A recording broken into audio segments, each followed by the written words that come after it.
সেই দিন তোমার ভালোবাসার জন্য অনেক কেঁদেছি। আজ তোমাকে হারিয়ে হাজারো মানুষের ভালোবাসা পেয়েছি। তুমি যেটা স্বপ্নেও ভাবনি, আজ আমি সেটা করে দেখিয়েছি।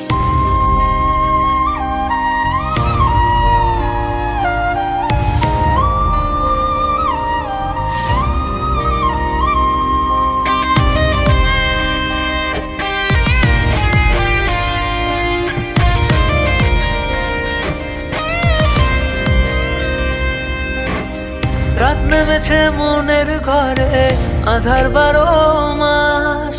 তোমার ঘরে শোনা ফলে আমার সর্বনাশ রে বন্ধু, আমার সর্বনাশ।